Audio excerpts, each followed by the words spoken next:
Assalamualaikum warahmatullahi wabarakatuh. Anak-anak kelas 11 ya. Hari ini kita akan belajar tentang farmakologi.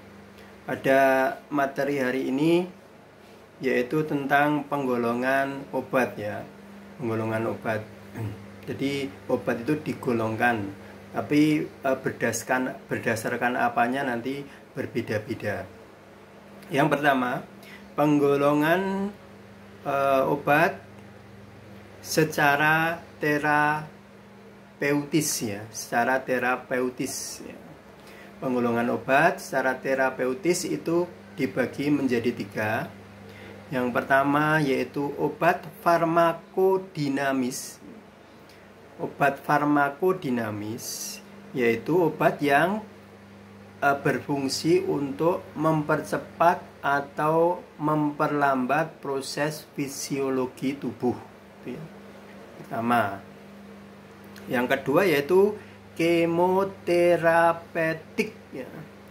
Kemoterapeutik yaitu obat yang digunakan untuk membunuh atau memusnahkan mikroorganisme yang berbahaya yang ada di dalam tubuh.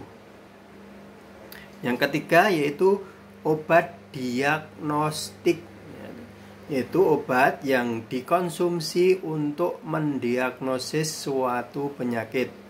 Itu ya, jelas ya. Itu bagi 3 tadi. Kemudian obat juga digolongkan berdasarkan distribusinya ya, berdasarkan peredarannya. Ini sudah pasti kalian kenal ya. Pertama obat bebas, yang kedua obat bebas terbatas, ketiga obat keras, keempat obat narkotika ya, kalian sudah sering dibahas ini di setiap pelajaran, jadi harus di luar kepala ya, tandanya apa, kemudian boleh dijual di mana gitu ya, itu dibuka lagi, silakan.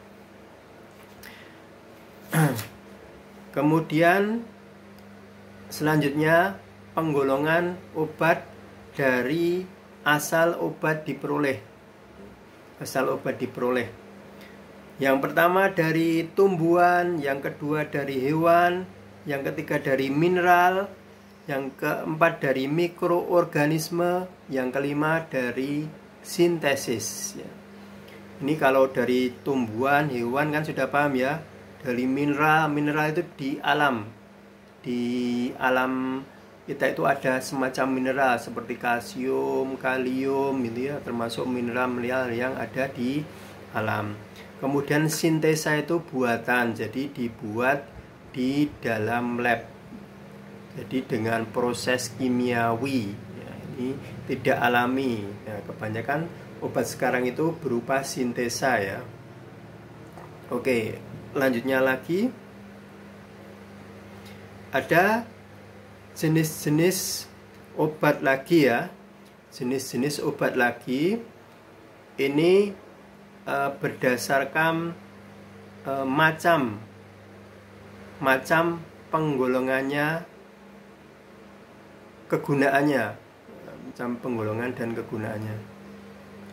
Yang pertama yaitu obat esensial. Obat esensial itu apa? Obat esensial itu obat yang paling banyak dibutuhkan oleh masyarakat ya. Obat esensial, nah ini nanti setiap tahun, setiap daerah itu berbeda-beda. Nah, tinggal daerahnya paling banyak terjadi penyakit itu apa. Misalnya di dalam suatu daerah itu obat esensialnya obat MAH ya, karena pasien di situ banyak yang terkena penyakit MAH. Jadi itu standar tiap rumah sakit berbeda-beda ya. Jadi itu nanti obat esensial itu berubah sesuai dengan kebutuhan masyarakat. Kemudian obat generik ya. Obat generik adalah obat dengan nama resmi sesuai dengan Farmakope ya, Farmakope Indonesia. obat dengan nama resmi generik, misalnya paracetamol, amoxicillin, ambroxol, ya, itu termasuk obat generik. Kemudian obat paten itu dengan nama pembuatnya produsen.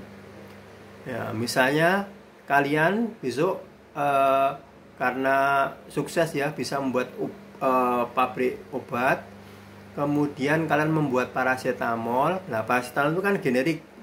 Nah, nanti setelah kalian membuat sendiri, kalian namain bebas sesuai dengan namamu, misalnya namanya Ari jadi Arimol gitu, bisa sesuai dengan yang membuat itu bebas, boleh kalian namanya apa. Obat merah itu juga boleh, terserah kalian. Kemudian ada obat placebo. Obat placebo ini adalah suatu obat yang tidak mengandung zat yang berkhasiat. Lah, kok obat kok tidak mengandung obat berkhasiat? Fungsinya apa, Pak? Obat placebo ini fungsinya untuk sebagai psikologis ada kepada pasien. Jadi pasien misalnya kan kalau disuntik oleh dokter padahal tidak ada obatnya, tapi sebagai tanda biar yakin akan kesembuhannya. Jadi obat placebo adalah obat buatan yang tidak mengandung zat berkhasiat atau obat yang tidak berkhasiat. Yang terakhir yaitu obat tradisional, yaitu obat yang berasal dari tumbuh-tumbuhan dan alam sekitar. Jadi ini bisa kita temui semacam jamu, ya, herbal, itu masuk kategori sebagai obat tradisional yang pastinya kita lestarikan. Demikian anak-anak penjelasan dari Pak Hendra. Silahkan bisa buka-buka internet dulu, juga sebagai tambahan referensi.